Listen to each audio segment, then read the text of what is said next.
कि जैसे गुप्त काल भारत का स्वर्ण युग था, ऐसे मोदी जी का ये 10 साल का कार्यकाल इस शताब्दी का स्वर्ण युग है।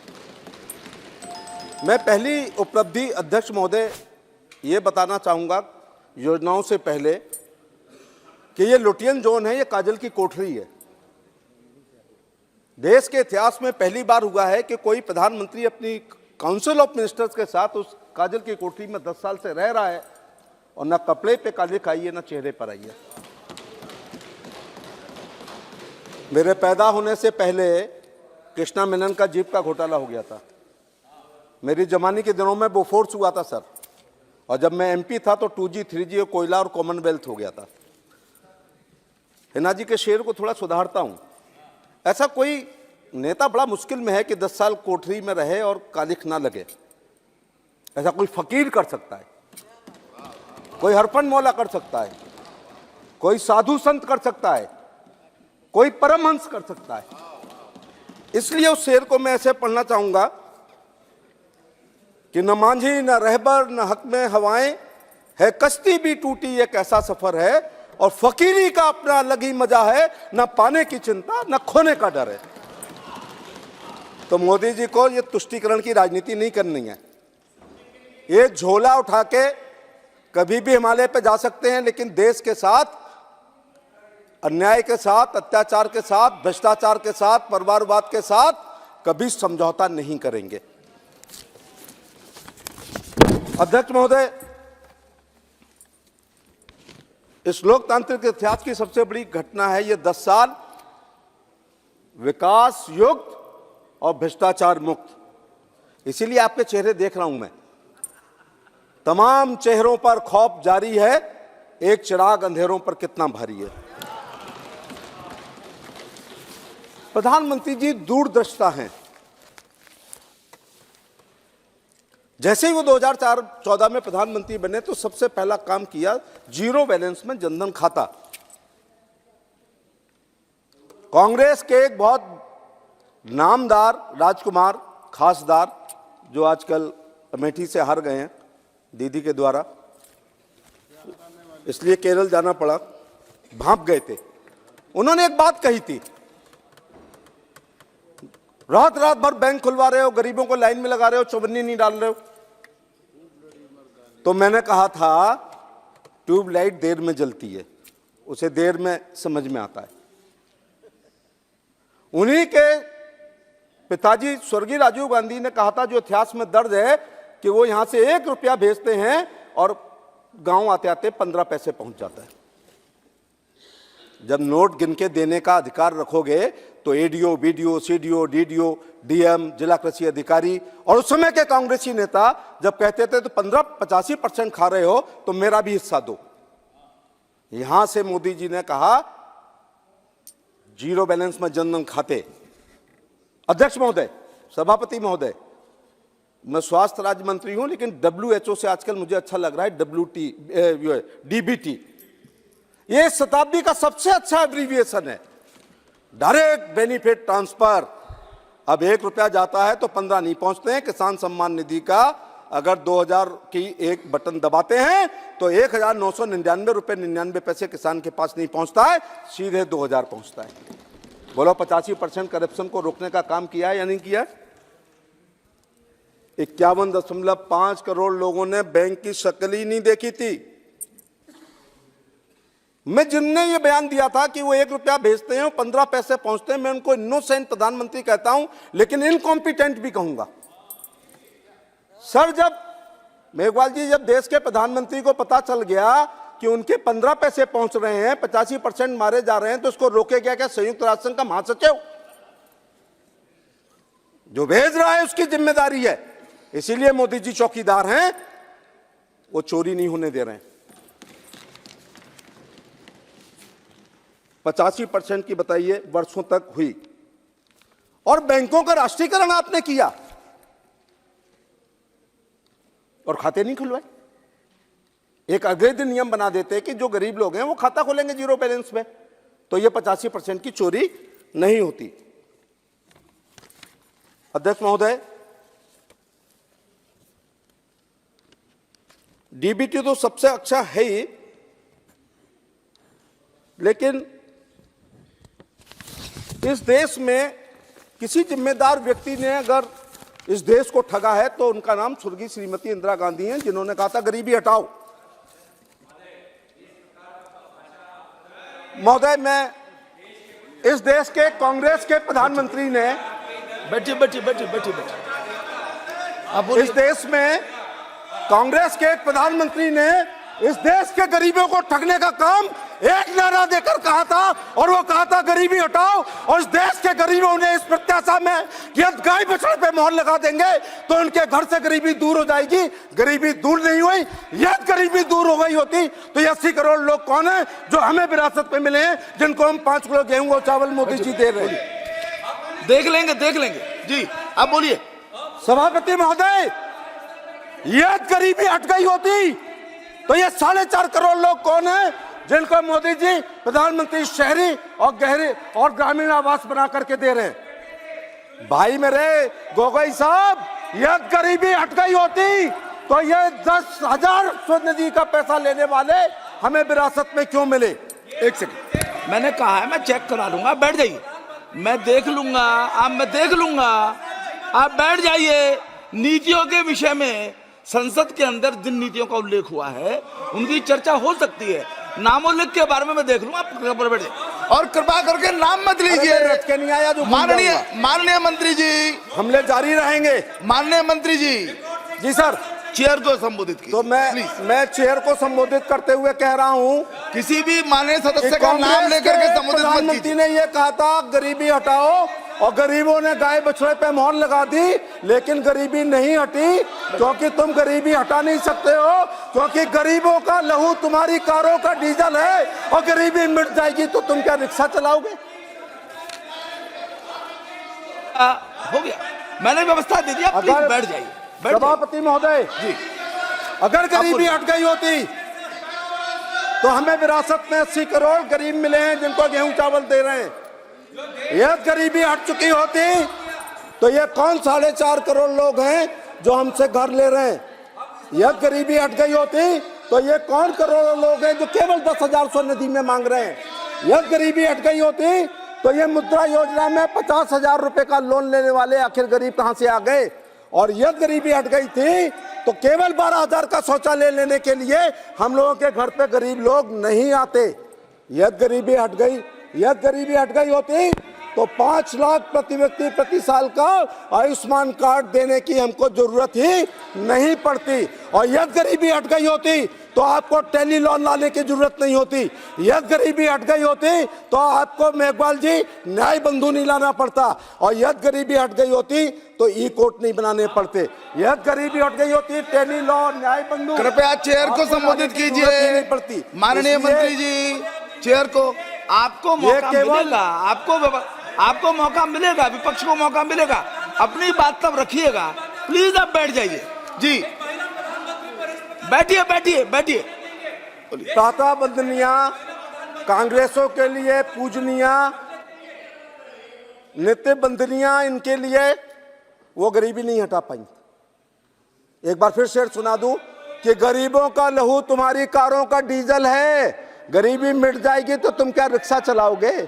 तुम रिक्शा चलाने पर मजबूर नहीं हो गए। ये मोदी जी हैं जिसमें 25 करोड़ 10 साल में बहुआयामी गरीब लोग गरीबी रेखा से ऊपर आ चुके हैं। इसको कहते हैं गरीबी हटाओ। कालाहाड़ी भूल गए आप लोग? भूख से लोग मरते थे, बिना एक्सरे के पसलियां दिखाई पड़ती थी, विदेशी लोग फोटो लेने आते थे, राष्ट्रीय शर्म की बात थी। कालाहाड़ी से एक बार आई थी खबर कि भूख से मरे हैं, आपकी पार्टी ने स्वीकार नहीं किया। मैंने कहा था, चूंकि पुलिस में रहा हूं, कि पोस्टमार्टम करा दो। यह बड़ी आंतों में पिछले 72 घंटे में कच्चा या पक्का हुआ अनाज बचा है तो भूख से नहीं मरे हैं, बीमारी से मरे हैं। आप लोग पोस्टमार्टम नहीं कराए क्योंकि खुल जाते। हम सबको सभापति महोदय मरना है, लेकिन पिछले 10 साल से 140 करोड़ में एक भी आदमी भूख से नहीं मरा है, क्योंकि 5 किलो गेहूं और चावल उसको निःशुल्क मिल रहा है। और कल बजट में कह दिया गया है कि 5 साल आगे की भी गारंटी ले ली गई है। सड़क पर शौच करती हुई महिला को क्या नहीं देखा था आप लोगों ने? फिर नाम ले लूंगा तो मिर्ची लग जाएगी। पहले प्रधानमंत्री ने ज्यादा देखा क्योंकि हम तब महागरीब थे, फिर दूसरे प्रधानमंत्री ने देखा, मैं नाम नहीं ले रहा, फिर तीसरे प्रधानमंत्री ने देखा, और वो कई बार देखा, कई बार रही हैं। फिर चौथे ने देखा, पांचवें, छठवें, सातवें, आठवें, नौवें ने देखा, और ये भी देखा कि जब वो महिला शौच कर रही होती थी, कोई बड़ा बूढ़ा आ जाता था या फटफटिया रोशनी वाली आ जाती थी, वो अचानक खड़ी होती थी। इस देश में कहा जाता है कि खाना खाते हुए कोई लाट साहब आ जाए, नहीं उठना है, लेकिन मैं कहता हूं खाना खाते हुए उठते में ना कपड़े खराब होते हैं और ना पेट खराब होती है। लेकिन ये कोई बिजली का स्विच है कि महिला शौच के लिए बैठी, स्विच ऑन कर दिया, मोशन हो गया और अचानक खड़ी हो गई तो स्विच ऑफ हो गया? उसमें पेट भी खराब होता था, कपड़े भी खराब होते थे। इस दर्द को मोदी जी ने समझा और शौचालय बनाने का काम किया और लाल किले की प्राचीर से इस शब्द को बोला। हुजूर आला सभापति महोदय, मैं आपके ही जिले में पुलिस में था। बलात्कार की जब रिपोर्टें आती थी, मैं थाना इंचौली में रहा, लाल कुर्ती में रहा, मैं आपके सरदना में रहा। अगर एफआईआर आती थी बलात्कार की तो उसमें लिखा होता था मेरी पत्नी, बेटी या बहन शौच करने के लिए गई थी तो बदमाश ने बुरा किया, क्योंकि हमारी बहनें सूर्योदय से पहले अंधेरे में जाती थी और सूर्यास्त के बाद जाती थी। इसका बदमाशों ने फायदा उठाया। जब से ये इज्जत घर बने हैं, बलात्कारों में कमी आ गई है। ये एक बड़ा काम मोदी जी ने करने का काम किया। ये इतना बड़ा हुआ है हुजूर आला, उज्ज्वला योजना 11 करोड़। ऐसे मत बोला करो, इसको ऐसे बताया करो। कंडे पे रोटी बनाते हुए, अरहर की खाड़ू पे रोटी बनाते हुए, सरसों की तोई पे खाड़ू बनाते हुए, और दीदी ढेंचा पे रोटी बनाते हुए, और गीले कंडे पे रोटी बनाते हुए किस प्रधानमंत्री ने नहीं देखा था? शहर वालों, हमें आपकी भी हैसियत पता है। पत्थर के कोयले पे, लकड़ी के कोयले पे, लकड़ी के बुरादे पे, बत्ती वाले स्टोव पर, फिर पीतल के स्टोव पर, फिर लोहे के स्टोव पर। ऐसे ही तो हुआ। मैं अपना एक घटना सुना दूं, आपके शहर से संबंधित है। मैं छुट्टी में अपने घर गया। मेरी माँ का अध्यादेश होता है कि दिवाली पे पूरे खानदान को आना पड़ेगा। मैंने अपनी माँ को रात में 5 बार उठ के चूल्हा जला के दूध गर्म करते देखा। सुबह मैंने कहा माँ आप तो सोई नहीं, तो उन्होंने कहा गैस तुम्हारी सरकार, मेरी सरकार नहीं थी, आई वाज इन पुलिस। तो कहा तुम्हारी सरकार ने गैस नहीं दी। मैं छुट्टी से वापस लौटा, पूरी गैस एजेंसी है मेरठ में। मैंने कहा मुझे गैस चाहिए, वर्दी पहन के गया। तो उन्होंने कहा फॉर्म भर दो। मैंने कहा कब आऊं? बोले 5 साल बाद पूछने आना। मैंने कहा मुझे तो अभी चाहिए। तो उन्होंने कहा ब्रह्मदत्त से लिखवा के लाओ। मैंने कहा कौन है ब्रह्मदत्त? पेट्रोलियम मंत्री। मैंने कहा अपनी औकात नहीं है। तो मैंने उनकी कार का नंबर नोट कर लिया। 4 मारुति थी तब 84 में। और मैंने मोटर व्हीकल, नहीं बोलना है, मोटर व्हीकल एक्ट के नियमों के अनुसार चालान किया। उन्होंने मुझे फोन किया कि इतवार को गैस दे देंगे। मैंने कहा चूल्हा नहीं खरीदूंगा, उसमें इनकम है। जब मुझे गैस मिली, भरा हुआ सिलेंडर, रेगुलेटर और गैस का सिलेंडर लेके संगम एक्सप्रेस में बैठ के छुट्टी लेके जब मैं अपनी माँ से मिला, तो 3 पुलिस अफसरों की माँ ने यह कहा था कि इससे अच्छी गिफ्ट कोई दूसरी हो नहीं सकती है। धुएं में मेरा मोतियाबिंद हो गया है फूंकते फूंकते। काश। और अब मोदी जी अंतिम आदिवासी महिला को गैस का सिलेंडर दे रहे हैं, पाइपलाइन से पहुंचा रहे हैं, सब्सिडी भी दे रहे हैं। सर अब कनेक्शन लेने के लिए डराने की जरूरत नहीं है। सर, अब मैं सभापति महोदय, मजेदार बात यह है कि मैंने मां से कहा कि भराने में दिक्कत होती होगी। उन्होंने कहा नहीं, मैं अमृत की तरह इस्तेमाल कर रही हूं। लेकिन जो मैं कहना चाह रहा हूं, उसके बाद में 1998 में एमपी हो गया। आपकी चेयर ने 120 गैस सिलेंडर दिए, लेकिन वो था कि आप अपनी कॉन्स्टिट्यूंसी में ही देंगे। मेरा एक भतीजा करहल में रहता है, मैनपुरी लोकसभा में। उसने मुझे चिट्ठी लिखी, चाचा गैस चाहिए। मैंने कहा हमने तो कॉन्स्टिट्यूंसी में देंगे। स्पीकर साहब ने कहा तुम्हारे एमपी स्वर्गीय बलराम सिंह यादव हैं। तो मैंने उनको एक चिट्ठी लिखी सर कि मेरा सगा भतीजा आपकी लोकसभा में रहता है, कृपया उनको एक गैस कनेक्शन दे दें। तो एमपी साहब ने उस चिट्ठी के पीछे लिखा कि मेरा सगा साड़ू तुम्हारी लोकसभा में राजा के ताल में रहता है, पहले तुम एक गैस कनेक्शन दो, तब मैं तुम्हारे भतीजे को दूंगा। अरे भाई, एक एमपी दूसरे एमपी से बार्गेनिंग कर रहा था। अब 11 करोड़ गैस कनेक्शन मोदी जी ने अंतिम गरीब आदिवासी और महिला को देने का काम किया। काश मोदी जी मेरी दादी और अम्मा के ज़माने में पैदा हो जाते तो फिर फुकनी मेरे घर में नहीं रहती, फिर मेरी दादी और माँ का अंधेर धुएं से मोतियाबिंद नहीं होता। इसलिए मैं धन्यवाद देना चाहूँगा प्रधानमंत्री शहरी और ग्रामीण आवास 4.5 करोड़ में धन्यवाद देना चाहूँगा कल के लिए कि 2 करोड़ का और वादा कर दिया गया है। क्यों साहब, पॉलीथिन में या छप्पर में या भाई आपके यहाँ खपरेल में, यहाँ तक झुग्गी झोपड़ी में और दिल्ली में सीमेंट के पाइप में मैंने लोगों को रहते हुए देखा है। नवंबर में तो भैंस को बाहर रखते थे सभापति महोदय, दिसंबर आते आते झूल उड़ाते थे और पूस आते आते भैंस को कमरे में बांधना पड़ता था। आधे में भैंसिया बनती थी और आधे में हमारी खटिया बिछी रहती थी और भैंस पेशाब करके पूछ लाती थी तो हमारे मुंह पे तो बहुत गिरा है। इसलिए इथेन मिथेन सूंघते हुए जवान हुए हैं जब वो गोबर सूंघते थे। आज कई करोड़ आवास बना दिए गए हैं और उससे लिए मैं कहना चाहूँगा कि कल 2 करोड़ के लिए और वादा किया है। मैं गरीबों की तरफ से फिर एक बार इस सदन के माध्यम से प्रधानमंत्री का आभार प्रकट करना चाहूँगा। लेकिन एक घटना सुनाऊँ सर, मैं अपनी कॉन्स्टिट्यूंसी में घूम रहा था, एक महिला ने कहा रुको, तो मैंने कहा कि मैं जल्दी में हूँ। अरे तुम्हें रुकना पड़ेगा क्योंकि आजकल मैं एक्सियन नहीं रहा हूँ अपनी कॉन्स्टिट्यूंसी में, मैं गार्जियन हो गया हूँ 6 बार जीतने से, रिश्ते हो गए। तो वो घर में घुसी, एक मिट्टी के तेल में सरसों के तेल से दीपक जला करके आरती की। यूपी में ये आरती नहीं होती है।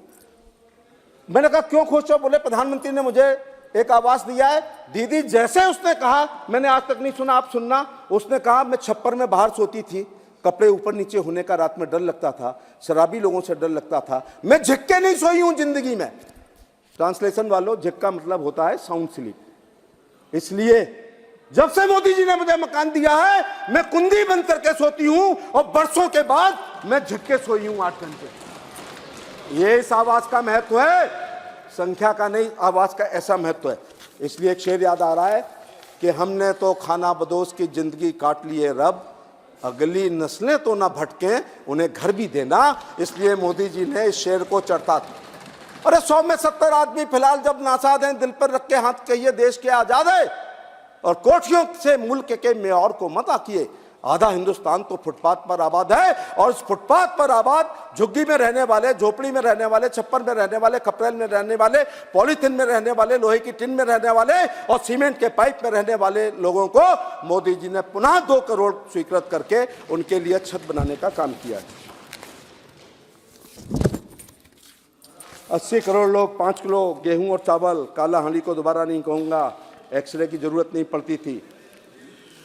आप लोग गरीब कहते थे हम लोगों को और मोदी दरिद्र कहते थे। मोदी जी हमको दरिद्र नारायण समझते हुए, ईश्वर तुल्य मानते हुए गरीबों को ये 150 योजना लेकर के आए हैं। इसलिए गरीबी हट रही है, इसलिए 25 करोड़ लोग गरीबी से ऊपर आ गए। मैं ये कहना चाहूंगा प्रोफेसर साहब कि आजादी के बाद अगर मुझसे कोई ये पूछे पत्रकार कि तुम्हारे 6 कार्यकाल की सबसे अच्छी योजना क्या है, 6 कार्यकाल बड़े छोटे होते हैं, मैं तो इस युग की सबसे बड़ी योजना मानता हूं प्रधानमंत्री जन आरोग्य योजना का आयुष्मान कार्ड। 5 लाख प्रति व्यक्ति प्रति साल, पूरे खानदान का इलाज, और कल से 25 लाख आपकी आंगनबाड़ी और 10 लाख आशा बहनों को जोड़ करके स्वास्थ्य का अंत्योदय करने का काम नरेंद्र मोदी जी ने कल के बजट में करने का काम किया है। मैं ऐसे ही नहीं 1 नंबर कहता हूं हुजूर, 1 नंबर ऐसे नहीं कहता हूं। ये 80 करोड़ लोग अगर बीमार हो जाएं, ये 12,000 का शौचालय लेने वाले अगर बीमार हो जाएं, ये सोनदी वाले 10,000 लेने वाले अगर बीमार हो जाएं, यह मनरेगा के मजदूर वाले, अभी आऊंगा बंगाल पे, यह मनरेगा के मजदूर बीमार हो जाएं तो क्या होगा? धोखे से अगर ये घुस गए कॉर्पोरेट अस्पताल में तो जेवर बिक जाएंगे, पूरी खेती बिक जाएगी और 5 रुपए सैकड़े पे उधार लेंगे तो भी इलाज नहीं हो पाएगा। हम सबको मरना है, लेकिन मोदी काल में इलाज के अभाव में एक भी आदमी नहीं मरेगा, नहीं मरेगा, नहीं मरेगा। सब जब हम गरीब लोग, मैं गांव में पैदा हुआ हूं 32 घरों के मकान में, इसलिए जब गांव का आदमी बीमार होता है पहले दिन बीमारी को नोटिस में नहीं लेता है, दूसरे दिन चाय में अदरक डाल के कोल्ड एंड कफ को ठीक करने का प्रयास करता है, तीसरे दिन काढ़ा पीता है, चौथे दिन अपनी जेब में डले हुए रुपयों की औकात के अनुसार अपने डॉक्टर का चयन करता है, और एलीट क्लास के लोग अपनी बीमारी के अनुसार अपना एक्सपर्ट का चयन करते हैं। तब वो डॉक्टर के पास जाता है और डॉक्टर कहता है 5 दिन का एंटीबायोटिक कोर्स चलेगा, तो मेरे गांव की भाषा में भाड़ में जाए, डॉक्टर साहब तुम्हारा कोर्स, मेरी जेब में 45 रुपए डले, इसमें जितनी दवाई आती है उतनी दे दो। तब वो बिना रेपर के नीली पीली गोली कागज की पुड़िया में लपेट के देता है। लेकिन अब उनका भी जेब में 5 लाख प्रति व्यक्ति प्रति साल का मोदी की गारंटी का कार्ड जेब में डला हुआ है, जैसे हमारे एमपीओ के जेब में CGHS का डला है। ये मोदी की गारंटी है। आंगनवाड़ी बोल दिया सर, आंगनवाड़ी 25 लाख, 10 लाख आशा, 35 लाख, 4 का गुणा कर दो, 1,40,00,000 को कल आयुष्मान कार्ड देने का काम कर दिया है। जो आंगनवाड़ी करती गर्भवती महिला के टच में आती है, जो आशा बहनें गर्भवती महिला जो 3 साल के बच्चे का स्वास्थ्य का ख्याल रखती थी, अगर वो बीमार हो जाती, उसकी बाईपास होती, उसकी अगर लीवर खराब हो जाता, तो क्या कर पाती? मोदी जी ने यह ध्यान रखा है और इसी को नारी सशक्तिकरण कहते हैं। असली नारी सशक्तिकरण यह है कि अंतिम पायदान पर खड़ी हुई महिला को 20 लाख रुपए का, 4 तो होते हैं मियां बीबी 2 बच्चे, 20 लाख रुपए आज से उसकी जेब में पड़े। दिल्ली जा रही होगी, अगर मथुरा में तबीयत खराब हो जाएगी ना, तो मथुरा में उतर के किसी भी इंडिपेंडेंट अस्पताल में घुस जाएगी, तो उस डॉक्टर को इलाज करना ही पड़ेगा, और नहीं करेगा तो फिर मैं भी स्वास्थ्य राज्य मंत्री हूं, देखूंगा फिर 10,000 रुपए। सर स्वनिधि मुझे बहुत अच्छी लगती है, it is very close to my heart. अंडे वाला, केले वाला, ठेले वाला, पास्ता वाला, पिज्जा वाला, बर्गर वाला, चाउमीन वाला, मूंगफली वाला, गज्जक वाला, पंचर वाला 10,000, सब्जी वाला, ऑमलेट वाला 10,000 से सक्सेस स्टोरी मुरमुरा वाला 10,000 से लेकर के अपने परिवार का गुजारा कर रहा, पेठा वाला 10,000 से गुजारा कर रहा है। और मेरे बहुत क्लोज मुद्रा योजना है, शिशु योजना, तरुण योजना, किशोर योजना, इससे लोग गरीबी रेखा से ऊपर आ गए। मैं महोदय ये कहना चाहूंगा कि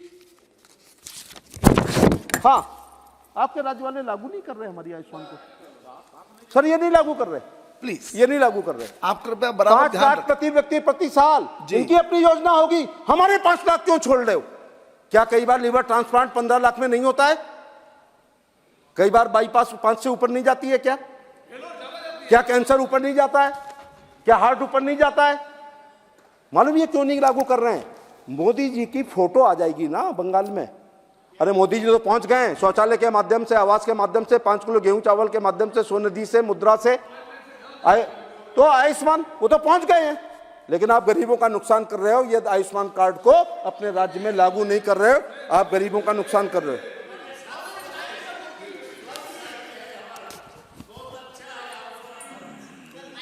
सर स्वास्थ्य में हाँ यहीं से जा रहा है पूरा, मुफ्त का चंदन घिस मेरे नंदन, तो भी नहीं घिस रहे हैं।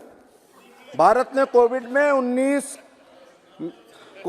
में टीकाकरण की 220.67 करोड़ खुराकें हासिल करी, एक दिन में लगा दी।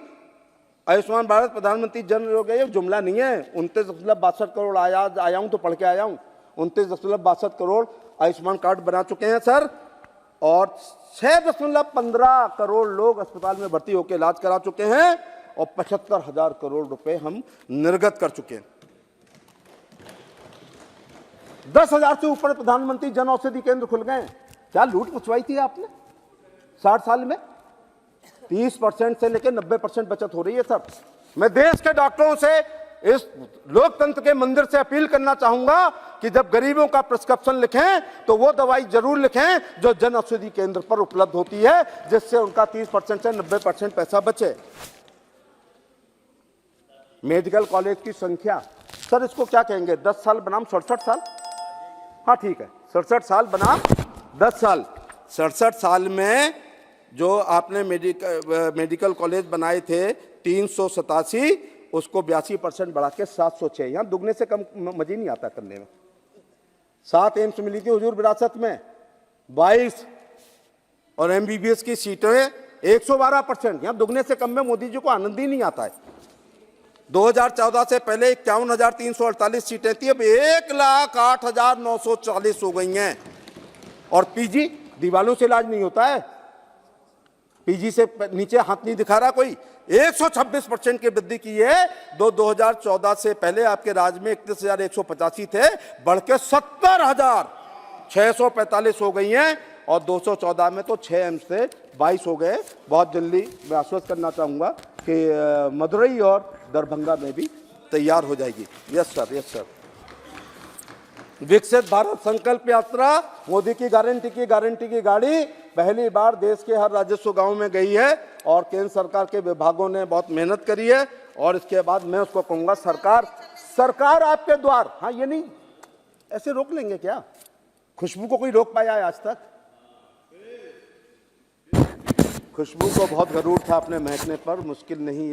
मुमकिन नहीं है हवा से रिश्ता किए बगैर।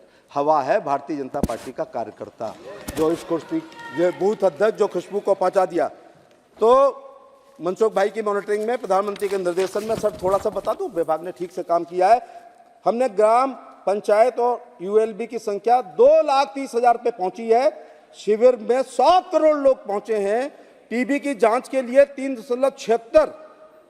3 करोड़ 76 लाख टीबी के लिए गए हैं। टीबी से संदर्भित लोगों की संख्या 11,54,000 है। और प्रधानमंत्री आभा में ली गई सहमति के अनुसार 4 करोड़ 10 लाख पंजीकृत निक्षयों की संख्या 1,14,000 और निक्षय पोषण योजना में 83,926 को किट दे रहे हैं। और नॉन कम्युनिकेबल डिजीज को रोकने के लिए जीवन में शैली में परामर्श बदलाव करने के लिए 2 करोड़ 88 लाख लोगों ने अपनी स्क्रीनिंग कराई है। हाई ब्लड प्रेशर की 2 करोड़ 73 लाखों ने हमारे कैंपों में स्क्रीनिंग कराई है। और ब्लड प्रेशर के लिए 19 करोड़ 97 लाख लोगों ने अपनी हमारे हेल्थ एंड वेलनेस सेंटर पर, जिसपे आयुष मंदिर है आजकल, आयुष्मान आयुष मंदिर पे की है। डायबिटीज एक हिडन बीमारी है, 2 करोड़ 61 लाख लोगों ने। ये प्रधानमंत्री, सर अच्छी बता रहा हूँ मैं, प्रधानमंत्री विकसित भारत यात्रा में जो हेल्थ विभाग के कैंप में, ये करोड़ों की संख्या में बता रहा हूँ। 14 करोड़ 13 लाख लोगों ने डायबिटीज चेक कराई है। एनसीडी और हायर पब्लिक फैसिलिटीज के लिए 30 करोड़ लोगों को संदर्भित किया। सिकल सेल, बहन हिना ने कहा था आदिवासियों की बीमारी 40 साल में मर जाते थे। प्रधानमंत्री जी ने घोषणा की है, अब उनका कार्ड बन गया है, दोनों कार्ड मैच करेंगे, लाल हो जाएगा तो शादी नहीं होगी, क्योंकि अगर बच्चा पैदा होगा तो 99% वो भी सिकल सेल से होगा। मैं आपकी तरफ मुखातिब हूँ, लेकिन हिना ने इस बात को बहुत अच्छी तरीके से कहा। तो सिकल सेल उन्मूलन का काम हो रहा है। एससीडी के लिए संदर्भित जांच लोगों की संख्या 70,000। हेल्थ एंड वेलनेस सेंटर का नया नाम आयुष्मान आरोग्य मंदिर, लेकिन आप नीला नहीं पोत रहे हो और हमसे 60% पैसा ले रहे हो। क्यों नहीं लिख रहे हो साहब आयुष्मान आरोग्य मंदिर? मोदी जी की फोटो लग जाएगी तो आफत आ जाएगी क्या? तो रोक पाओगे? ये मेरे भाषण को रोक पाओगे? जो पश्चिम बंगाल के लोग सुन रहे हैं कि हम 60% पैसा देते हैं, आप नाम नहीं लिखते हो, आप रंग तक नहीं बदलते हो। फिजिकल आयुष्मान कार्ड वितरित किए गए हैं 50 करोड़ 97 लाख और 100% आयुष्मान कार्ड की संतृप्ति 1 करोड़ 30 लाख। बहुत लंबा है, चलो इतने में काम चलाते हैं।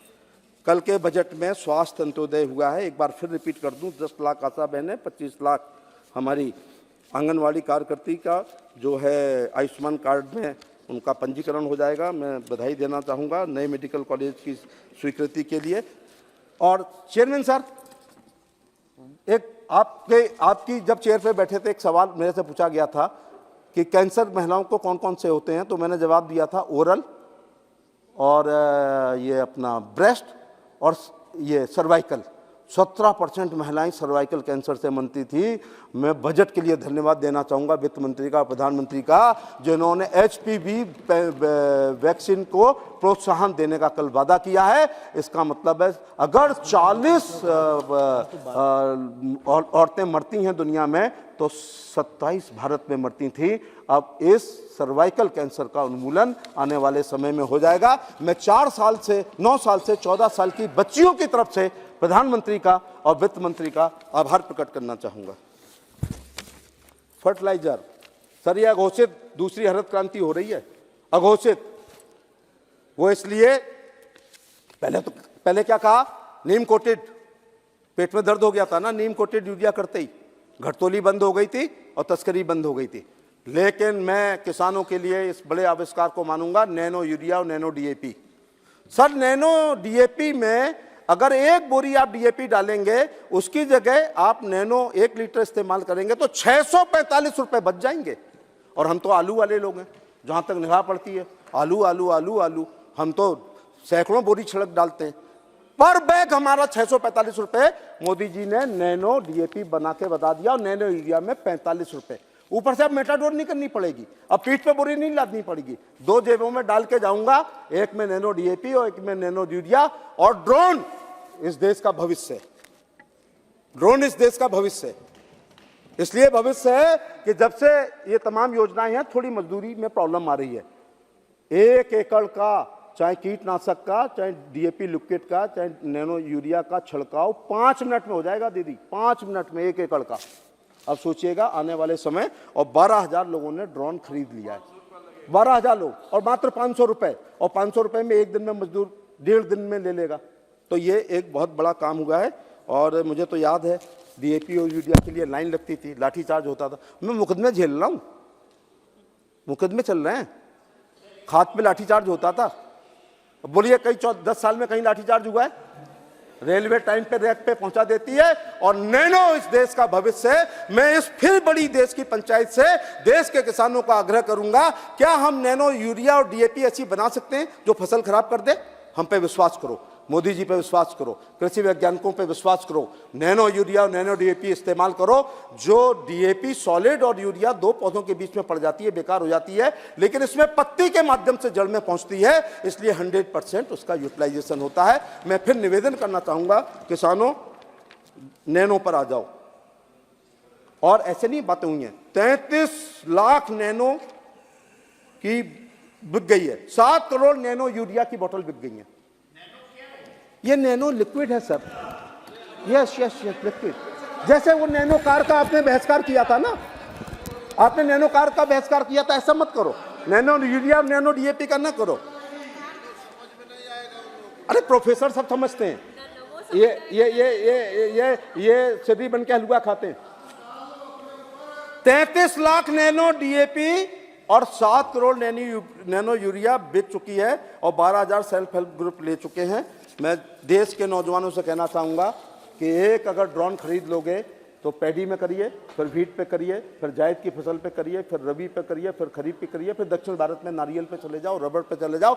जैसे सर जेसीबी मशीन हमेशा चलती थी तो 20 लोग देखते थे, हमारे ड्रोन को 1,000 लोग देखने आते हैं। जब देखेंगे तो उसको खरीदेंगे, उससे इस्तेमाल भी करेंगे। प्रधानमंत्री ने कहा किसानों की आय को दुगना कर देंगे। मुझे लगा ना तो उत्पादन दुगना होगा, ना मूल्य दुगना, कैसे होगा? तो मैंने तब रात में आके अखबार को पढ़ा, किसानों की बात का, प्रधानमंत्री की बात का किसानों ने अनुसरण किया, और अब वो पशुपालन के द्वारा, मुर्गी पालन के द्वारा, मछली पालन के द्वारा, सुअर पालन के द्वारा, मधुमक्खी पालन के द्वारा किसान मोर्चा का आप अध्यक्ष रहे। और सब्सिडी ड्रिप इरिगेशन में, स्प्रिंकलर इरिगेशन में, इसके अलावा अपने ये एक्वाकल्चर के द्वारा, औषधि खेती के द्वारा, फूलों की खेती द्वारा, फलों की खेती द्वारा हमारा किसान इस समय अपनी आय को दुगना करने का काम कर रहा है। इसलिए 25 करोड़ लोग गरीबी रेखा से ऊपर आ गए। किसान सम्मान निधि, सर इसको हम विस्तार से नहीं बताते हैं। हम कह देते हैं 11 करोड़ लोगों के हिस्से में इतने करोड़ आए, 11 करोड़ किसानों को। ऐसे नहीं होता है, 2.8 लाख करोड़ आ गए 11.5 करोड़ में। लेकिन इसको मालूम क्या कहा प्रधानमंत्री ने? ना एकड़ तय किया, ना हेक्टेयर तय किया, ना बीघा तय किया, ना कूड़ तय किया। सर ये जितनी बड़ी मेज है ना, बीच में ये लोग सेक्रेटरी लोग लिख रहे हैं, अगर किसी किसान के रिकॉर्ड में खतौनी में इतनी 1 कूड़ जमीन होगी, हो सकता है फसल 100 रुपए की ना हो, लेकिन 2-2 हजार की 3 किस्तें उसके खाते में आएंगी। वो 15 किस्त आ चुकी है। खेती कब है? हम लोग तो किसान के बच्चे, जब ओले से, पाले से, अतिवृष्टि से, अनावृष्टि से, गाय से, नील गाय से, आग से बच जाए, बाढ़ से, सुखाड़ से बच जाए, तब हमारी हो सकता है खेती ना हो तो भी फसल बीमा योजना है। लेकिन 6,000 की गारंटी नरेंद्र मोदी ने ले ली है। पूरे 2,000 पहुंचते हैं, और जिस दिन पहुंचते हैं ना, उस दिन खाते में आते हैं सर। 1 किलो मिठाई लेके जाता है किसान घर में, मैसेज आता है। सीकर में तो दबाया था, झुंझुनू में, और मैं चित्तौड़ में था, आपके राज्य में, मैसेज आ गया कि 2,000 आ गए, 2,000 आ गया। एक महिला ने मेरे से कहा मोदी जी को राम राम कहना। मैंने कहा तुम ही कह देना। बोले, मैंने कहा चिट्ठी लिख दो, वो जवाब देते हैं। क्यों कहूँ राम राम? बोले मेरी विधवा पेंशन के 1,000 रुपए जब आते हैं, उसके 3 दिन पहले से मेरी बहू मेरे पैर दबाना शुरू कर देती है। ये सम्मान करा दिया है बड़े बूढ़ों का मोदी जी ने। सर थोड़े दिनों लॉ भी देखने का मौका मिला, लॉ एंड जस्टिस का, बहुत अच्छा काम कर रहे हैं। पेंडेंसी कम हो रही है, टेली लॉ शुरू कर दिया, ई कोर्ट कर दिया, ई फाइलिंग कर दी है, वर्चुअल कोर्ट हो रहे हैं, स्क्रीनिंग हो रही है, लोग अपनी बहस को सुन सकते हैं। और जो गरीब, दलित, पिछड़े महिलाएं, विधो, डाइवोर्सी महिलाएं, उनको आप निःशुल्क दे रहे हैं। ये अच्छा काम कर रहे हैं। अमेरिकन राष्ट्रपति जॉन एफ कैनेडी ने कहा था कि अमेरिका पैसे वाला देश है, इसलिए उसने सड़कें नहीं बना ली, उसने पहले सड़कें बनाई, इसलिए वो पैसे वाला देश हो गया। हमारे सरफेस ट्रांसपोर्ट मिनिस्टर गडकरी साहब ने इसको अपना ब्रह्म वाक्य बनाते हुए और इस देश में सड़कों का जाल बिछा दिया। मैं उनको कह सकता हूं कि या तो शेरशाह सूरी ने जीटीवीटी रोड बनाए थे, या इसके बाद अटल जी की प्रधानमंत्री ग्रामीण सड़क योजना और हमारे प्रधानमंत्री के नेतृत्व में गडकरी साहब की। ऐसी थोड़े अवाम बोलते हैं। नेशनल हाईवे नेटवर्क के हाई स्पीड कॉरिडोर की लंबाई 2014 से केवल 93 किलोमीटर थी, बढ़ के 2023 में 4000 किलोमीटर हो गई। 93 बनाम 4000। मार्च 2014 से दिसंबर 23 के बीच भारत में एनएच नेटवर्क का 1.6 गुना 91,267 किलोमीटर से 1,46,145 किलोमीटर हो गया है। और रेलें एक शताब्दी चलाई थी साहब। राजधानी गतिमान चल रही है, वंदे भारत चल रही है, दुरंतो चल रही है, बुलेट की तैयारी हो रही है। एक शेर याद आता है कि तुम किसी रेल से गुजर जाती है और मैं किसी पुल सा थरथराता हूँ। आजकल इतनी स्पीड पे ट्रेनें चल रही हैं। चौधरी साहब ने कहा था कि खेत, देश की खुशहाली का रास्ता खेत खलियान से जाता है, लेकिन मैं इसमें थोड़ा सा संशोधन करूंगा कि यदि देश की खुशहाली का रास्ता खेत खलियान से जाता है तो देश की खुशहाली का रास्ता एमएसएमई होकर के भी जाता है। और इस एमएसएमई में बहुत बड़ा काम हमारे प्रधानमंत्री जी ने करने का काम किया है। सामाजिक न्याय, सोशल इंजीनियरिंग पे बहुत इस देश में चर्चा हुई है। संविधान की 103 संशोधन अधिनियम 2019 में समाज के आर्थिक रूप से कमजोर वर्गों के लिए 10% आरक्षण की शुरुआत की। 103 CAA को सुप्रीम कोर्ट ने बरकरार रखा। मेडिकल, NEET, PG और UG में अखिल भारतीय कोटा में पहली बार OBC और EWS का आरक्षण किया गया। धन्यवाद पिछड़ों की तरफ से और गरीब उच्च वर्ग की तरफ। लंबे समय में चली आ रही मांग को राष्ट्रीय पिछड़ा वर्ग, इस पर तो मेरा मन कर रहा है थोड़ा सा बोलने का कि SC कमीशन होता था साहब, ST कमीशन होता था, माइनॉरिटी कमीशन होता था। बैकवर्ड के लोग वो बैकवर्ड के कमीशन का नाम नहीं जानते थे, क्योंकि वो दंतहीन था, वो शक्तिहीन था, सम्मान करने की ताकत नहीं थी।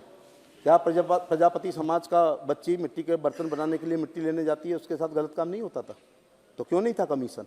कमीशन था तो दंतहीन शक्तिहीन का। हमारे साथ भाइयों की नदी के किनारे हमारी बालू का काम या मछली का काम या खेती का काम करते हैं, क्या बैकवर्ड के साथ एट्रोसिटी नहीं होती थी? कमीशन में जान नहीं थी सर। दंतहीन शक्तिहीन कमीशन को कोबरा बना दिया है मोदी जी ने और उसको संवैधानिक दर्जा देने का काम कर दिया है। ये बड़ा काम हो गया है। और आप लोग, हम पिछले दलितों को मालूम क्या सोचते थे, हम बाईं तरफ का शून्य है, हमारी तो कोई औकात ही नहीं है। एक शेर है कि बाएं जानिब का सिफर हो तुम्हारी हस्ती क्या है, चाहो तो घटा लो। अरे मोदी जी ने कहा ये दलित और पिछड़े और महिलाएं और जवान ये दाएं तरफ का शून्य है, जिसके साथ जाते हैं 10 गुना कर देते हैं। इसलिए स्टैंडिंग कमेटी जो नहीं थी वो बना दी है, संवैधानिक दर्जा दे दिया है, क्रीमी लेयर बढ़ा दी है। जो ओबीसी के लोग अपने बच्चों को पीटर्स, फेटिक, चार्ल्स जॉर्जी, GD Goenka, DPS, Doon, Mayo, Sherwood में पढ़ा पाते थे, वो तो आ जाते थे कि उसमें क्रीमी लेयर के चक्कर में। और जो चुंगी के स्कूल में पढ़ाते हैं उनको आरक्षण था। इसलिए क्रीमी लेयर बढ़ा करके अच्छे घर के बच्चों को भी आरक्षण देने का काम कर दिया है। ये अच्छी बात है, मैं धन्यवाद देना चाहूँगा। सबसे ज़्यादा ओबीसी एमपी हैं इस पार्टी में, सबसे ज़्यादा SC MLA, SC MP, SC Rajya Sabha, SC मंत्री, SC जिला परिषद के अध्यक्ष, SC कोऑपरेटिव बैंक के अध्यक्ष, SC भूमि विकास बैंक के अध्यक्ष, और सबसे ज़्यादा OBC मिनिस्टर आज तक के इतिहास में। और OBC MP, OBC MLA, OBC MLC, OBC Rajya Sabha, OBC minister, OBC bank के अध्यक्ष, OBC भूमि विकास के ब्लॉक प्रमुख, और वो। और सर, अंतिम पायदान पर खड़ी हुई कुछ जातियां हैं, जैसे कढ़ेरे हैं, ठटेरे हैं, दर्जी है, बुर्जी है, तेली है, तमोली है, चौरसिया है, निषाद है, मल्ला है, बघेल है, कुर्मी है, सुनार है, लोहार है, विश्वकर्मा है। अंतिम पायदान पर खड़े थे। आजकल मैं और दीदी दोनों, मोदी जी ने मंत्री बनाया है तो हमारी जात के लोग भी आजकल शास्त्री भवन और निर्माण भवन में बैठने का काम कर रहे हैं। ये है पिछड़ों के लिए असली दर्द, वरना पिछड़ों की बातें बहुत करी हैं। संसोपा ने बांधी घाट, पिछड़े पाँव में 100 में 60 दिया था। 60 अंग्रेजी में काम ना होगा, फिर से देश गुलाम ना होगा, बड़े लोगों की क्या पहचान, गिटपिट अंग्रेजी टाई निशान नारे देते रहे, अपने बच्चों को अंग्रेजी पढ़ाते रहे, ऑस्ट्रेलिया से ME कराते रहे, और हमारी कारों पर कृपया दूरी बना के लिखते रहे कीप डिस्टेंस की जगह।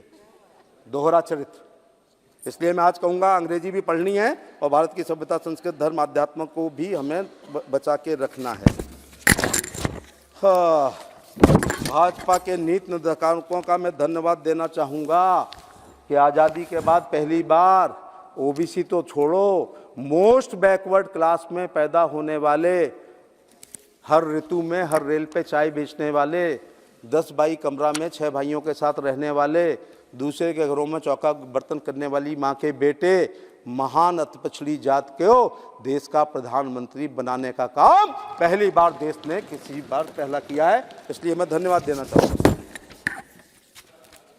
सर, बचपन में सुना था तीसरा विश्व युद्ध पानी पे होगा, हो ही नहीं रहा, लेकिन मोहल्ला युद्ध हो रहे थे। हफ्ते में एक दिन 1 घंटे के लिए पानी आता था जहां मैं पढ़ता था। स्कूल छोड़ के पानी भरने आता था। 90% बीमारियां दूषित पानी की हैं। मेरी लोकसभा में एरई, रजापुर, कुतुबपुर, नगला पार, चलासनी, रामगढ़, उमरगढ़, कैलाशपुर, बाघई, मिलिक, गोथुआ, रेजुआ, बढ़ालुई, सिलामई, दोपहरिया, दुसवा, कुसैत, चौरथरा, खटौटा, हिनौना, नगला रूपी, निगो, नगला रामजीत, रामनगर, जिटौली, रुबदनू, बांधनू, चौकड़ा, नयाबास, फतलपुर, अगरपुर, सिखरा, जो जमीन में पानी था वो पीना पड़ता था। जल जीवन मिशन में ओवरहेड टैंक से ट्रीटेड वाटर पिलाना पड़ेगा। और सर, राजस्थान में तो मेरी बहनें, दादियों, नानियों ने राजस्थान की 2 बार पानी लाती थी, 3 घड़े से 4 किलोमीटर जाके। अपने जीवन का 40% उन्होंने पानी में गुजारा है। तो पहले क्या है, 1 घंटा पानी आता है, बाल्टियां लगी हैं, गुंडा टाइप का आ जाता है, वो पहले लेता है। मेरे जैसा आदमी खड़ा था, मैंने कहा भाई तू पहले कैसे आ गया, मेरे को पागल समझ रहा है जो 4 बजे से लगाऊं। हम दोनों में झगड़ा हुआ, बाल्टियां चली, खून बहा, फिर वो धारा 147, 48, 49, 323, 504, 506, 307 और मेरी लोकसभा में भी 302 भी हो गई है पानी पे। इसलिए एक शेर है कि खून इस दौरे गरानी में बहुत सस्ता है। दौरे गरानी माने महंगाई। खून इस दौरे गरानी में बहुत सस्ता है। रात फिर गांव में कत्ल हुआ पानी पर मर्डर हो जाते थे, लेकिन अब नल के द्वारा जल, ट्रीटेड वाटर लोग पिया करेंगे। और मेरी लोकसभा तो गंगा जल पिएगी, बिस्लरी, एतमादपुर, हाँ गंगा जल साहब, गंगा जल। मोदी जी की वजह से हम 70 किलोमीटर दूर से ला रहे हैं गंगा जल, गंगा जल। और जब तक सूरज चांद रहेगा गंगा में पानी रहेंगे, आगरा लोकसभा के लोग गंगा जल पिएंगे।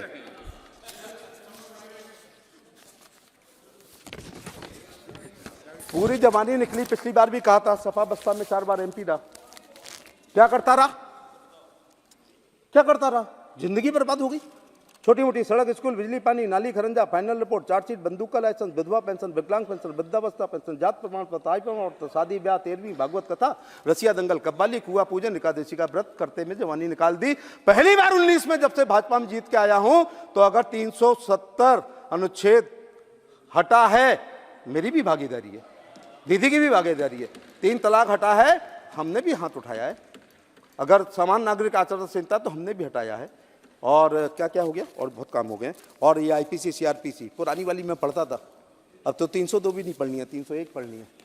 ये अंग्रेजों ने बनाई थी। सीआरपीसी, सीपीसी 1861 से चले आ रहे थे कूप मंडूक।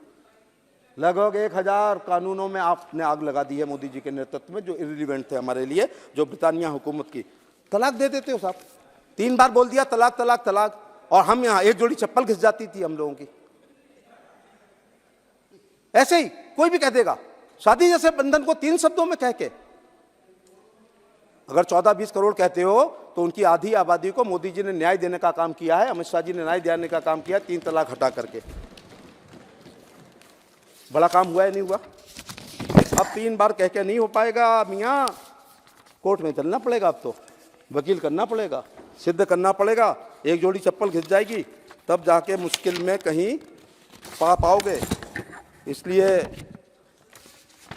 तलाक दे रहे हो, दे तो रहे हो, बहुत अच्छा शेर है। दे तो रहे हो तलाक दे तो रहे हो गुरूर और कहर से, मेरा हुस्न भी लौटा दो मेरी मेहर के साथ।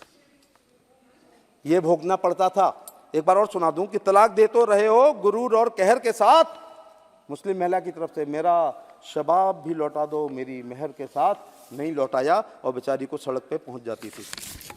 इंडी, कोई मेरे को अचंभा थोड़े हो रहा है इंडी बनने पे।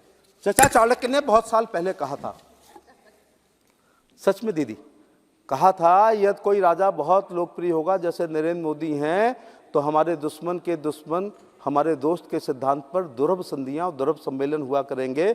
ऐसा ही एक इंडी आकार रह रहा है, नेतृत्व विहीन और नीति विहीन और सिद्धांत विहीन हो रहा है।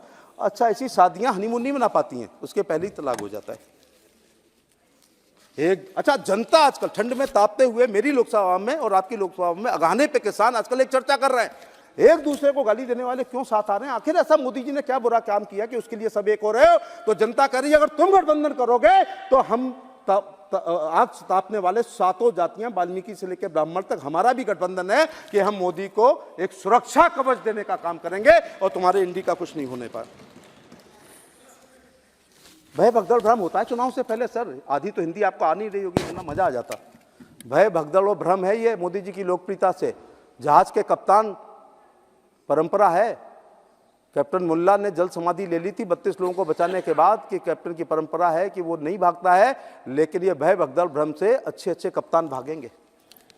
एक प्रधानमंत्री का सपना देखते थे, मुझे 6 बार जीतने पर उनका चुनाव चिन्ह नहीं पता है तेलंगाना वालों का, वो अपने मोहल्ले में ही निपट गए। इस देश के प्रधानमंत्री बनने के लिए सबका साथ, सबका विकास, सबका विश्वास, सबका प्रयास और 100% ईमानदार होना पहला गुण है, जो मैं ढूंढ रहा हूं दूरबीन लगा के, आपकी तरफ दिखाई नहीं पड़ रहा है। गए वो जमाने यूपी में जब सपा बसपा आता तो समाजवादी पार्टी ने 16 टिकट घोषित कर दी और इनके राजकुमार से पूछे ही नहीं, और उसमें अपने घर के 3 टिकट कर दिए हैं। डरने की जरूरत नहीं है। उत्तर प्रदेश के लोगों, सपा बसपा गठबंधन झेल के आए हैं। जब बहन कुमारी मायावती ने, जब सपा के परिवार ने 5 टॉप की सीटें चुनी, एक आजमगढ़, एक मैनपुरी, एक फिरोजाबाद, एक कन्नौज और एक बदायूं, और बहन जी से 1.5 लाख का चेक लिया, इसके बाद भी 3 लोग हारे हैं। अब वो गठबंधन नहीं है, सपा बसपा, सपा बसपा, सपा बसपा। 2014 में मोदी जी आ गए, पहले था तुम सम पुरुष न मौसम नारी और यूपी लूटो बारी बारी। अब यूपी बारी बारी नहीं लूटेगी वहां पर। सर अगर मेरे से आप पूछें कि मैंने पहली योजना तो आयुष्मान कार्ड बता दिया, दूसरी क्या है? मैं दूसरी मानता हूं केंद्र सरकार की समस्त नॉन गजेटेड नौकरियों में इंटरव्यू समाप्त होना मैं बड़ी बात मानता हूं। सर भारत सरकार में ABCD 4 ग्रुप होते हैं, ए में इंटरव्यू होगा, बी में गजेटेड होगा, CD का नहीं होगा, और भाजपा शासित राज्य यूपी में काखा गागा, अरे गजेटेड में इंटरव्यू होगा, नॉन गजेटेड में इंटरव्यू नहीं हुआ। अब एक बच्चे ने कहा चाचा इंटरव्यू समाप्त होने को बहुत बोल रहे हो, तो मैं कहना चाहूंगा कि इंटरव्यू लेने के लिए नहीं होते थे, इंटरव्यू निकालने के लिए होते थे इनकी सरकार में। लेना है तो तू आगरा की स्पेलिंग बता, और नहीं लेना है तो तू चेकोस्लोवाकिया की बता। चेकोस्लोवाकिया की बताने के बाद भी नहीं लगी थी, बंदरबाट हो जाती थी। हाई स्कूल इंटर की मार्कशीट को हमारी पीढ़ी के लोग पॉलीथिन में मढ़वा के रखते थे, रोजगार कार्यालय जाते थे, लिखित परीक्षा पास करते थे, पिताजी पे नोट नहीं थे और बरादरी पे बड़ा नेता नहीं था जो मुख्यमंत्री की सूची में हमारा नाम लिखा देता। इसलिए हमारे बड़े भाई लोग बेरोजगार हो गए, इसलिए कि सूची चलती थी। अब आ रहा है तो कोई ले नहीं पाएगा, और नहीं ले रहा है तो कोई आ नहीं पाएगा। अब कृपया समाप्त करें माननीय मंत्री जी। 10 लाख नौकरी का वादा किया गया था मोदी जी ने, रोज 70,000 देते हैं हर महीने, और आप भी गई हैं, मैं भी गया हूं, बहन जी आप भी गई हैं। बिना पैसे के, बिना रिश्वत के, बिना जात को देखे हुए, बिना गोत्र को देखे हुए, बिना इटावा को देखे हुए, बिना जिले को देखे हुए, बिना अमेठी को देखे हुए, बिना रायबरेली के देखे हुए, योग्यता के आधार पर सिलेक्ट होकर के आ रहे हैं। आज भी अपने वर्कर को कह दो बिना इंटरव्यू के नौकरी लग गई है। प्रतियोगिता दरगाह हिंदी के अखबार द हिंदू अखबार, टेलीविजन की न्यूज और खन्ना वर्मा की जीके की किताब को तुम्हारे बच्चे अगर 8 घंटे पढ़ लेंगे तो मोदी जी की बिना इंटरव्यू की 50,000 की नौकरी तुम्हारे घर का दरवाजा खटखटाएगी, मैं गारंटी ले रहा हूँ। पशुपालन हमेशा पेलर इकोनॉमी रही है, 70% दुग्ध बढ़ गया है। मुझे बहुत अच्छा लगा कि हमारी भेड़ों को बचाने के लिए और बकरियों को बचाने के लिए निःशुल्क मोदी जी ने गोट वैक्सीन और ब्रूसोलिस फ्री शी पॉक्स और गोट पॉक्स का इंतजाम किया है, और फुट और माउथ डिजीज के लिए लगभग 12 करोड़ वो लगाने का काम किया है, वैक्सीनेशन काम का किया है। एक क्रांति आ जाएगी। सर सेक्स सॉर्टेड सीमन देश को बताना चाहता हूँ, मोदी जी की सरकार वर्गीकृत वीर से गायों के बच्चे कृत्रिम गर्भाधान से पैदा कर रही है। मालूम रिजल्ट क्या आया है? 92% बच्चियां पैदा हो रही हैं। दूध की नदियां बहती थी, सुना है बह जाएंगी। अगर देश के किसान मेरी आज की बात को मान के अपनी गाय को कृत्रिम गर्भाधान से वर्गीकृत वीर से कराएंगे तो एक गारंटी है, साहिवाल की बच्चियां पैदा होगी, थार पारकर की होगी, गिर की होगी और हरियाणवी गाय होगी, और 12 साल तक जिंदा रहेगी। और बछड़ा पैदा हो गया तो ना हल चलते हैं, ना बैलगाड़ी चलती है, ना दाएं चलती है, ना रेहड़ चलती है। और दाएं तो तुम्हारा नेता जानता भी नहीं होगा कि दाएं किससे कहते हैं। इसलिए बछिया पैदा होगी तो दूध की नदी बहेंगी, और बछड़ा पैदा होगा तो मशीन के आने से जब वो यूजलेस है वो प्राइसलेस हो गया है। मैं धन्यवाद देना चाहूँगा कि एक 50 लाख की सब्सिडी है गोट और भेड़ पालने के लिए, और 50 लाख की हमारी देशी 50 गाय को ही पाले। नागरिक उड्डयन, एक दिन प्रधानमंत्री का हवाई चप्पल वालों हवाई यात्रा करेंगे। 517 नए रास्ते ढूंढ लिए, 1000 नए एयरक्राफ्ट आ रहे हैं। आगरा में सिविल एयरपोर्ट बन रहा है, पर्यावरण ने क्लियरेंस दे दी है, टेंडर हो गया है। और मोदी कार्यकाल में ये पहले एक भी नहीं चलती थी, अब आगरा से लखनऊ, आगरा से बेंगलोर, आगरा से अहमदाबाद, आगरा से जयपुर, और एक आध भूल रहा हूँ, आगरा से बेंगलुरु फ्लाइट शुरू हो गई है। और आपने पैसा दे दिया है, हमने जमीन इकट्ठी कर ली है, केंद्र ने पर्यावरण की स्वीकृति दे दी है, टेंडर हो गया है। देश का कोई भी व्यक्ति यदि भारत में पर्यटन की दृष्टि से आता है तो आगरा के ताजमहल देखने के लिए आता है, बाद में अन्य जगह जाता है। अब हम हवाई कनेक्टिविटी से जुड़ जाएंगे, इसलिए मैं मोदी जी का धन्यवाद देना चाहूँगा। इसरो, चंदा मामा दूर के नहीं रहे। आपको पता है 2013 में एक हॉलीवुड की फिल्म बनी थी इंटरस्टेलर, 1300 करोड़ आई थी कीमत। रील की कीमत 1300 करोड़ और रियल की कीमत आई है 615 करोड़। 615 करोड़ में चंद्रयान पहुंच गया है। चलो, आप तो अंतरिक्ष में भी करते थे घपलेबाजी, हम विश्व गुरु थे, हम नहीं है, हम बन जाएंगे। सर 1192 हमारे लिए बहुत खराब था। जब मोहम्मद गौरी ने पृथ्वीराज चौहान को हरा दिया तो भारत की सभ्यता, संस्कृति, धर्म, अध्यात्म, गीता, पुराण, महाभारत, हमारे आविष्कार, हमारे विश्व गुरु, हमारा साहित्य, संगीत, कला, लोक भाषा पर कुठाराघात हुआ। फिर मोहम्मद गौरी, फिर कुतुबुद्दीन ऐबक, फिर इल्तुतमिश, फिर रजिया, फिर बलबन, फिर अलाउद्दीन खिलजी, मोहम्मद खिलजी, जलालुद्दीन खिलजी, फिरोज तुगलक, मोहम्मद तुगलक, गयासुद्दीन तुगलक, फिर सिकंदर लोदी, बहलोल लोदी, इब्राहिम लोदी, फिर बाबर, हुमायूं, अकबर, जहांगीर, शाहजहां, और इसके बाद हुड़ों ने, यमनों ने, फ्रांसीसियों ने, डचेज ने और ब्रिटानिया हुकूमत ने हमें विश्व गुरु हम थे। हमारे कर्ण के पास बुलेट प्रूफ जैकेट थी। जेल वेड ने टेलीविज़न बाद में बनाया है। कुरुक्षेत्र के युद्ध को संजय हस्तिनापुर में सुना रहे थे, और मार्कोनी ने रेडियो बाद में बनाया है। हमारे पास द्वापर में था, जब कंस अपनी प्यारी बहन को लेके मेरी लोकसभा से गुजर रही थी तो आकाशवाणी हुई थी, जिसको ले जा रहा है उसका पुत्र तुझे मार देगा, इसका मार्कोनी ने बाद बनाया, हमारे पास पहले थे। राइट ब्रदर्स ने जहाज सन 1900 कुछ में बनाया है, और हमारे विश्वकर्मा जी ने बना लिया था, जिससे रावण हाईजैक करके, हाँ जी, पुष्पक हाई कोर्ट वो ले गया था। और इसी प्रकार से फायर प्रूफ जैकेट प्रहलाद बच गया था, और उसकी बुआ मर गई थी क्योंकि फायर प्रूफ जैकेट थी, और बुलेट प्रूफ कर्ण के पास थी। हम विश्वगुरु थे, हम नहीं हैं, लेकिन मोदी जी के कार्यकाल में हम जरूर बनेंगे। इसलिए मैं कहना चाह रहा हूँ, नई शिक्षा नीति, बाबा साहब ने कहा था विश्वगुरु विश्वगुरु। अरे आज की तारीख, स्थान और समय नोट कर लेना मित्रों, हम रहें ना रहें, लेकिन 2047 में जब देश आज़ादी के 100 साल मना रहा होगा, हम सुपर पावर होंगे, नंबर 1, हम नंबर 1 इकोनॉमी होंगे, और हम विकसित राष्ट्र होंगे, और मेरी भाषा में हमारी चौधराहट भी दुनिया के देशों में होगी। ये मेरे अपने शब्द हैं। तो शिक्षा, बाबा साहब ने क्या कहा था? शिक्षित बनो, संगठित रहो, संघर्ष करो। कभी ऐसे कहा था संगठित बनो, संघर्ष करो, शिक्षित बनो? जब तक शिक्षित नहीं होगा समाज, तब तक आगे नहीं बढ़ सकता है। सत्ता वो चाबी है जिससे दुनिया का ताला खुलता है, मैंने भी 5-6 बार खोल दिए, लेकिन शिक्षा वो चाबी है जिससे जंग लगे हुए भी ताले खुलते हैं। कुछ दीदी के कार्यकाल में जब वो HRD की मंत्री थी, और अब जितने तुमने IIT बनाए हैं उससे 5 गुने हमने बना दिए हैं, जितने IIM आपने बनाए थे उससे 10 साल में हमने 4 गुने बना दिए हैं, जितने एम्स आपने बनाई थी उससे 3 गुनी बना दी है, जितनी लॉ यूनिवर्सिटी आपने खोली थी उससे 4 गुनी खोल दी है, और सेंट्रल यूनिवर्सिटी, और हमारी JNU मार्का नहीं है, और हमारी यूनिवर्सिटी JNU मार्का नहीं है। G20 छोटी मोटी बात थी। जब तुम्हें अपनी पंचायत करनी पड़ती है गांव में, तो बहुत अपने को लाट साहब समझते हो कि हमें पंचायत करनी पड़ रही है, और हमने तो पंचायत करी है 100 देशों की। मोदी जी ने G20 के द्वारा हमने भारत की सभ्यता, संस्कृति, धर्म, अध्यात्म, गीता, पुराण, महाभारत, लोक भाषा, लोक भोजन, लोक भूषा, लोक नृत्य, लोक गीत, लोक संगीत, और अपने विज्ञान, अपनी प्रगति को हमने दुनिया के 100 देशों से ऊपर हमने बताने का काम किया। अध्यक्ष जी, अन्यथा अगले वक्ता का नाम बोल दिया जाएगा। खत्म कर ही रहा हूँ, पहली बात तो ठोका है। समाप्त कीजिए। मेरी ससुराल आपके यहाँ है। जी, उसी कारण आपको इतना समय मिल गया। हाँ जी। अध्यक्ष महोदय,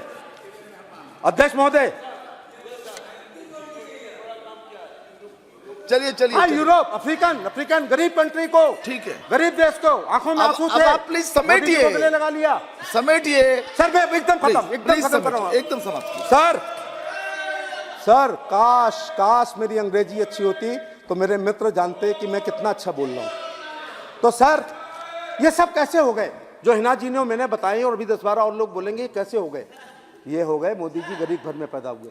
सर मुंशी प्रेमचंद की एक पूछ की रात कहानी है, जिसको डल्ला पिलो पे सोने वाले, एसी में रहने वाले, राडो की घड़ी पहनने वाले और लोटो का जूता पहनने वाले और चांदी की चम्मच मुंह में लेके पैदा होने वाला तुम्हारा नेता उसको रट के 90% नंबर ला सकता है। उसके दर्द को वही समझ सकता है जिसने पूछ की एक ठंडी रात एक पिछौरा में काटी है, नरेंद्र मोदी ने काटी है।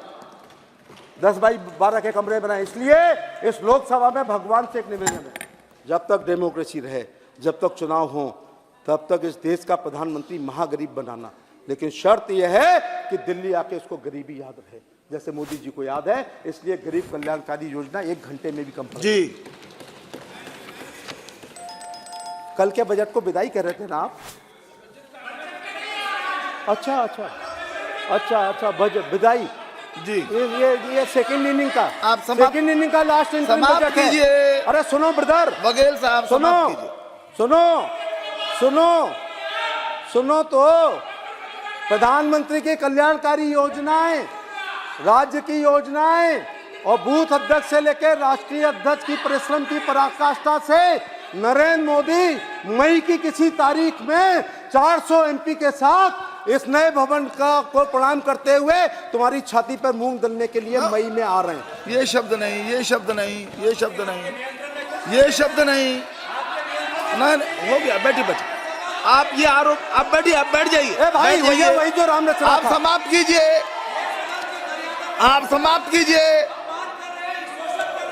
आप समाप्त कीजिए, समाप्त कीजिए। नो नो नो, हमारी अच्छी पैरवी से, हमारे अच्छे वकीलों से, हमारे धर्माचार शंकराचार्य प्रचारों से सुप्रीम कोर्ट का जज मंदिर के पक्ष में आया है, न्यास बना रहा है। लेकिन करोड़ों का हवाई अड्डा सरकार बना रही है, विश्व लेवल का हम वहां बना रहे हैं और सरयू के घाट को पक्का कर रहे हैं। धन्यवाद। 1 लाख लोग आ रहे हैं।